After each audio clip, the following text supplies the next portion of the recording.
Hey everyone, Miss Reimer here with Music Teacher Message. So today I am officially starting off my plastic instrument series on YouTube, and I am really excited. Today I'm starting with an instrument called the Dood. It's spelled D-O-O-D. I don't know if you can see that. Dood.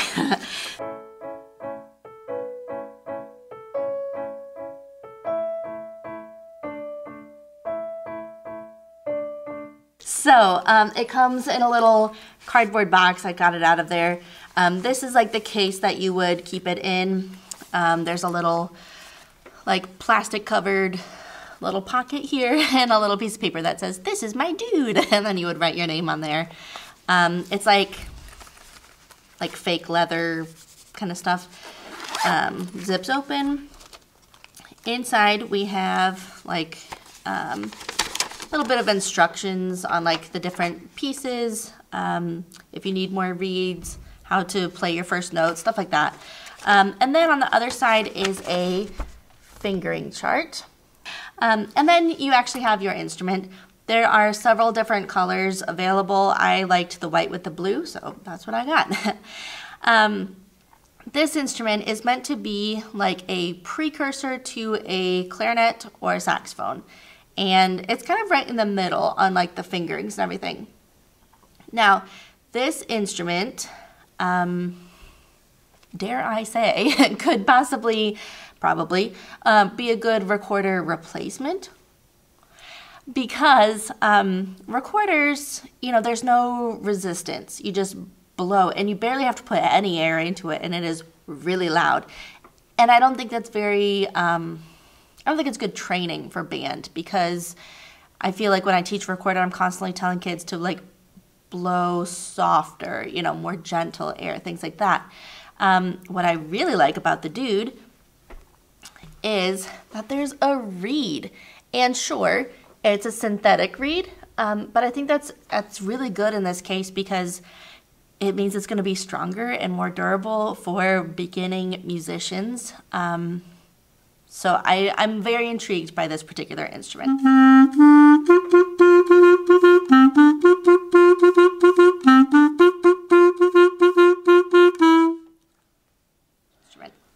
Now, as you saw, it does come with a little tiny like silicone mouthpiece cover, which is adorable. And then I like a lot of this actually. There are these little bars here. And that kind of keeps your fingers from like going too far. And it's also a good reminder that like you wouldn't want your fingers resting on this part. It's just uncomfortable enough that hopefully no kids would do it wrong. And then on the back, we do have like an adjustable thumb rest. And so it's only in a couple of different positions, and none of them are going to be too crazy and uncomfortable for you, but you can pick which one that you like, and I like that. On a recorder, the ones we have, the thumb rest can go anywhere on the recorder, and so I get some kids playing with some really awkward hand positions, and then when I look at their thumb rest, I'm like, oh goodness, that's why. But I like that all of these would be like acceptable thumb positions, I think. On the back, we just have a hole for your thumb to cover on some notes when you need it. And then on the front, we have like these little silicone pads, and some of them have holes and some of them do not.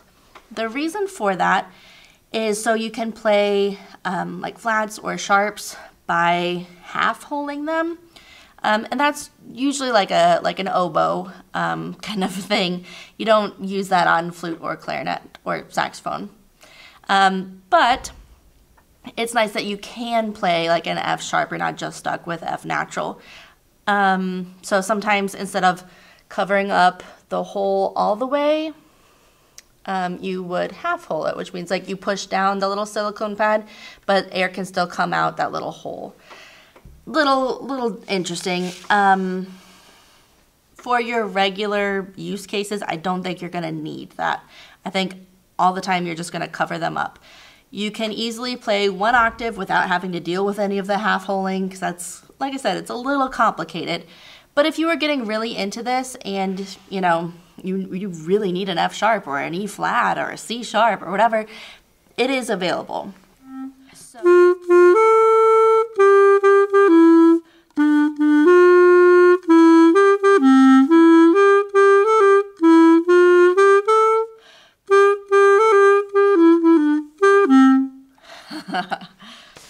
this fingering chart that they sent along with the dude says that our lowest note is the C below the treble clef staff, and then we can go up to a D in the staff. So just over an octave, and you can play all the chromatic notes. Like I said, I don't know that I would use a lot of those, but like in the teaching setting, I just don't think it's necessary for a lot of this, but it's good that it's possible. Now, on this instrument, I did put a tooth pad or mouthpiece pad or whatever you grew up calling it. They come on a little sticker sheet like this. I got a pack of 8 because I just need these all the time, it seems like. But you can just buy singles. I like it because when I'm playing clarinet or saxophone, or the dude apparently now, the vibrations of the instrument, like on my teeth, it just kind of is a little uncomfortable for me. So whenever I get a new mouthpiece for saxophone or clarinet, I always put a mouthpiece pad on it, and that's what I did today. So that's the only like change I have done to the instrument, but I do want to play a little bit so you can hear what it sounds like.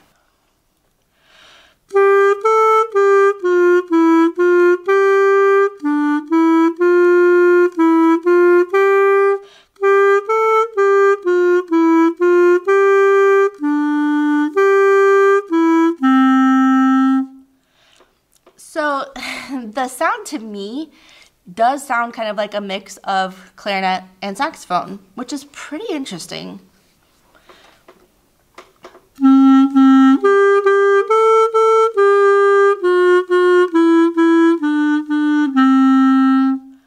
So I'm actually really enjoying playing this. It's been just sitting on my couch, and then when I get home after school and I'm just kind of hanging out, I am finding that I'm just kind of leaning over and grabbing it and just goofing off a little bit on it. It's a lot of fun to play. Now, Nuvo, the company who makes this, it's spelled N-U-V-O, they have a philosophy with these plastic instruments about, like, they're not so precious that it needs to be put in a hard case every time you're done playing it. And it's kind of like it should be left out, and then just spontaneous music happens that you just kind of see it and you're like, yeah, I want to play it. And you pick it up and you play. And I am finding that to be true. A couple of these instruments that I will be featuring in the next few weeks, I am just leaving out of the case on my couch. I just kind of have them lined up on like the side of the couch that I'm not sitting on. And I do just kind of go down the line and pick one up and we'll play it for a little while because they are a lot of fun. And when I'm playing like my nice clarinet, when I'm done playing, I clean it out and I put it in the case to protect it.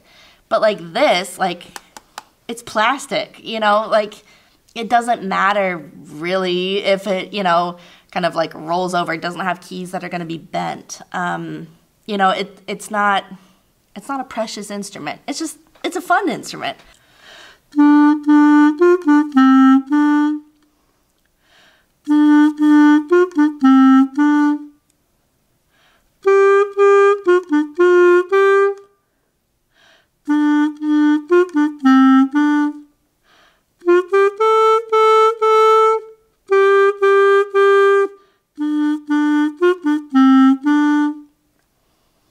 Now, in my introduction to the plastic instrument series, I said there were certain things I wanted to cover in each video.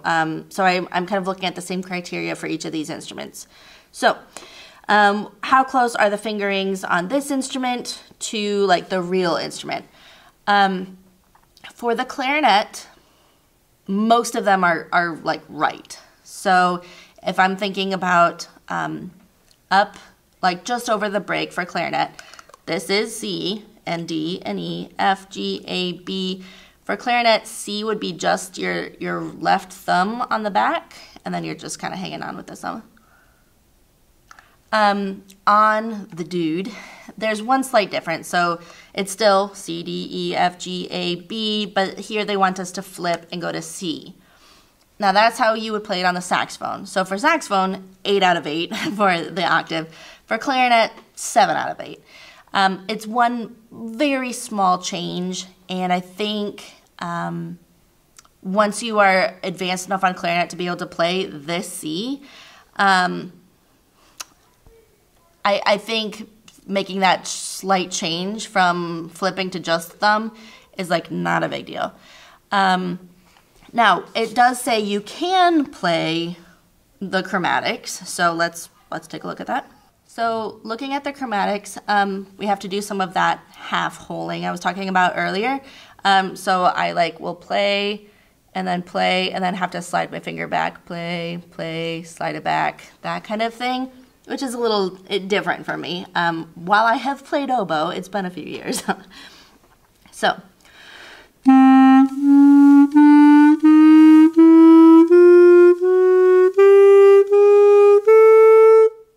Oh, and then we have one that's really different.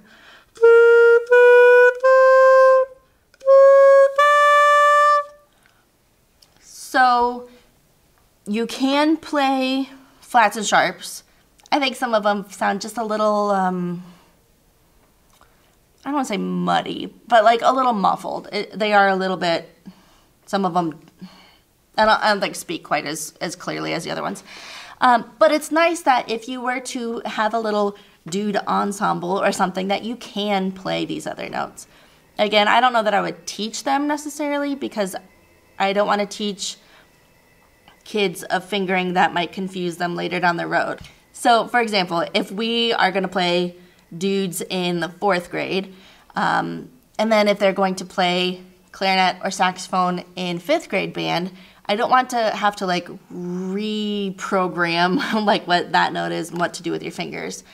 So I don't know that I would play any songs on the dude with a flat or a sharp when I'm teaching it, just because I don't want to confuse for the future. It's cool that I can because I just have to kind of check out the fingering chart and be like, oh yeah, that's what we do. So it's nice that it has that capability, and then you can kind of decide what you want to do with that, I suppose.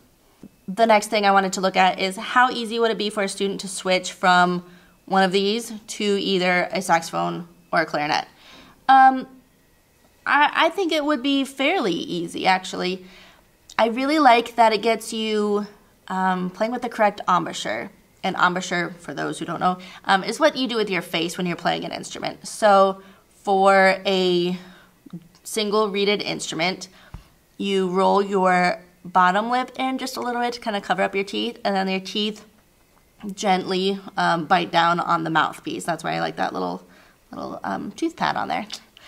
And so it gets you practicing that, and if we played these in 3rd grade or 4th grade or whatever, it would get us practicing and having a good embouchure well before 5th grade band. I can't imagine how good my 5th grade band would play, right off the bat if we had this instead of recorders.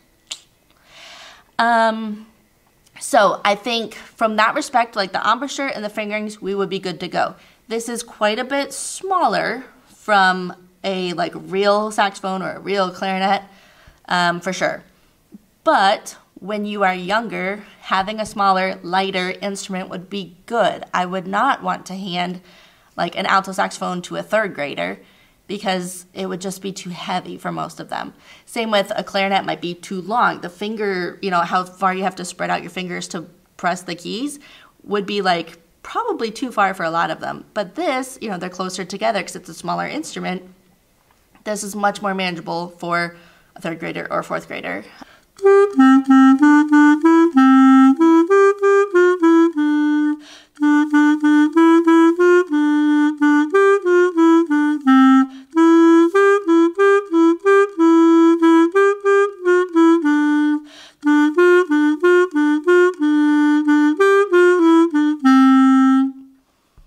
Now, how close does this sound to a real clarinet or saxophone? I don't think it's that bad. I think you can tell it's different because it does, to me, it sounds like we're trying to make a kind of hybrid between clarinet and saxophone. So it doesn't really sound like either one to me, but it sounds close. Like you can tell what they're trying for. I don't think you could get away with putting this in like my 5th grade band and being like, yeah, it's a clarinet or it's a saxophone, and just kind of like sliding a kid in there with this. I think that would be too different of a sound that it would stick out. But as a, like, before you play the saxophone or before you play the clarinet instrument, I think it's great. The next thing I wanted to look at was how durable it is. It's very durable. It is plastic. The white stuff is plastic. We have a synthetic reed, and then the blue stuff is all silicone. Now, if you want to wash it, the directions say just like hot soapy water. Yeah. Your dude is 100% waterproof, so it can be cleaned frequently with warm soapy water. So that's kind of nice. I don't know that you would need to do that a lot. But if you were sick and you wanted to get your germs off of it, like, not a huge deal.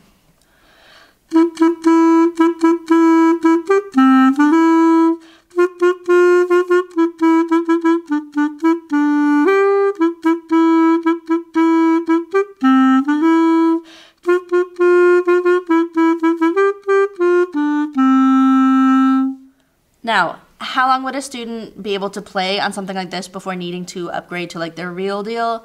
It depends. I think before you would start like beginning band, whatever age that is it 5th grade or 6th grade, wherever you're from, I think before that time.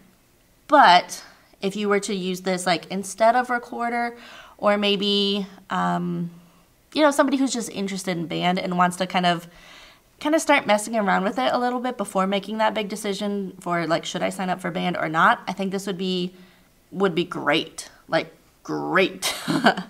Let's talk about the price. The dude is $30. $30.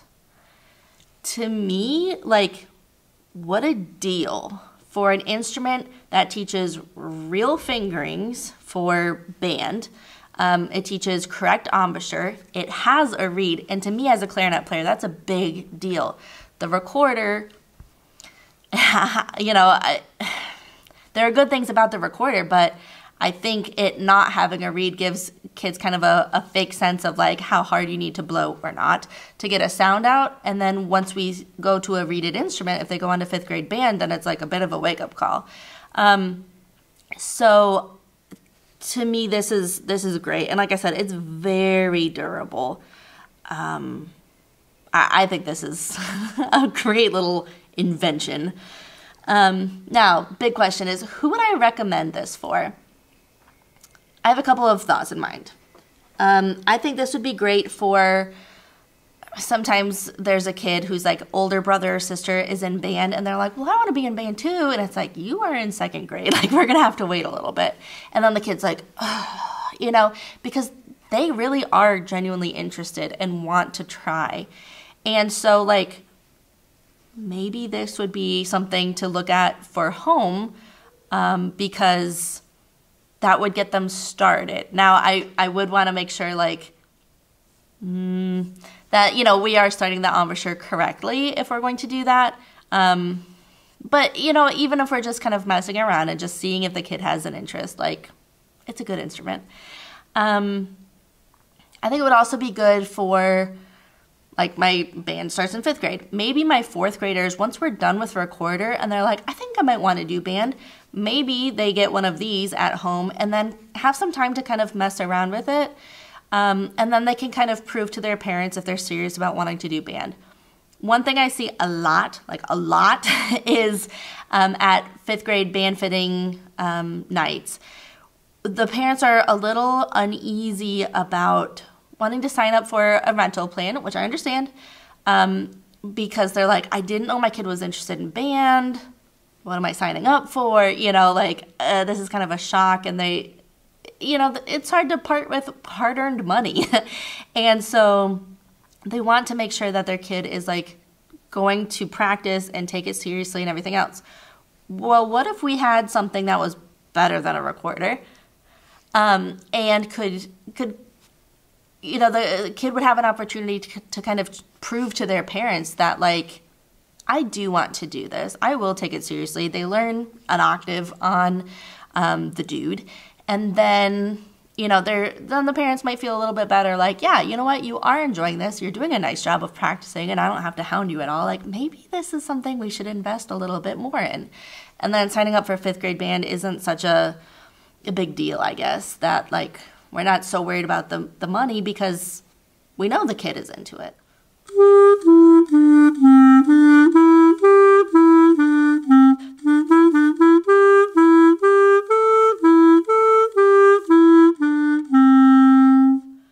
One feature I really like about the dude is the whole, like, mouthpiece ligature reed combination. I think they have this absolutely nailed for beginners. So, as somebody who plays clarinet, I never really thought it was that hard to, like, learn how to put your reed on and your ligature on and everything else. But when I started, we had band 5 days a week. At this school, and previous schools I've taught at, we in elementary land don't get as much band time as I would love. And so the setup I've had all along is like 3 days of band in a week. But when we start, I have 1 day of brass, 1 day of woodwinds, 1 day of percussion. As a beginning woodwind player, that means I only get to help them once a week. And so, you know, I've tried everything under the sun for, you know, trying to help them with how to put the reed on, the ligature on, you know, upside down or not, you know, and there's just a lot to it. I've made videos. I post pictures. I do all kinds of things. And it's hard for some kids. I guess I didn't really pick up on that when I was a beginning clarinet player. But like I said, I think it definitely helped us that we had band 5 days a week. And so just with that much practice and somebody supervising it, it's a little easier to get off to a good start. Now, what I really like about this is the ligature doesn't come off. So, for those who don't know, the ligature is the thing that, like, holds the reed. In this case, it's black because it's synthetic. It holds the reed on the mouthpiece. So in this case, the ligature is like this little lever in the blue part, okay?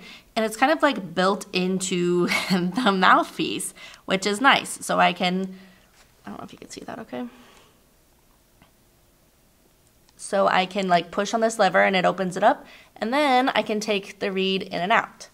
Now the reed itself has like a little extra piece of plastic. I think it's resin technically, but there's like an extra little line right here, and then inside the mouthpiece there's like a groove.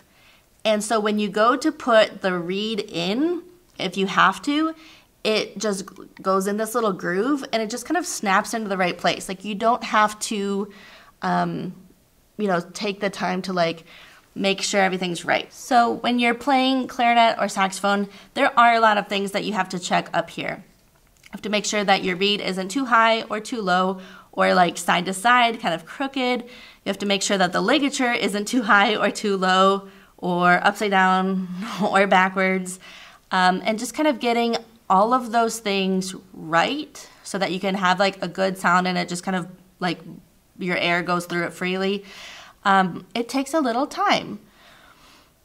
But what I like about this is they kind of take all of that nonsense out of it. With that little piece of plastic on the reed and the grooves in the mouthpiece, it just, like I said, it just slides in, and it's like really hard to get it wrong, actually. So now you might be thinking like, well, is that going to help these kids like down the road? Well, yes and no, because I think after staring at it like this for a year, you see kind of where the ligature goes, and you see that the reed placement. And I think after that, once you know like how everything should be arranged, once you get the real deal and you know what it should look like, that I really think it'll be a lot easier to teach beginning saxophone and clarinet players how to deal with their reeds and ligatures.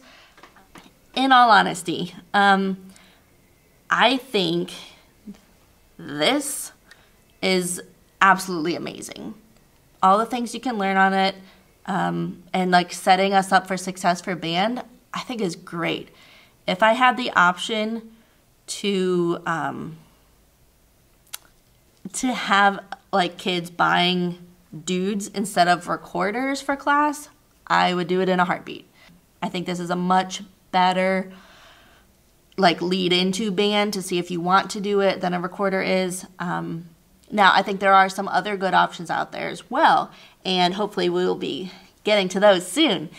But just kind of final thoughts, like I really don't feel like I can say enough good things about the dude. So if there's anybody out there who's like, do I want to try this? Or if you're a parent watching this thinking like, should I get one for my kid?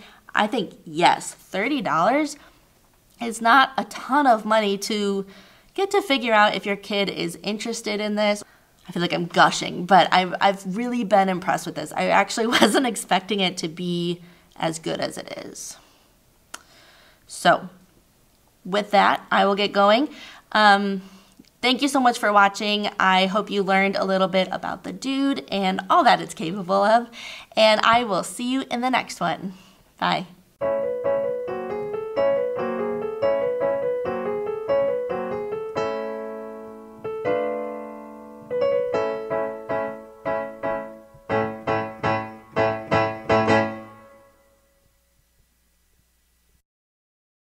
Maybe we can play some more.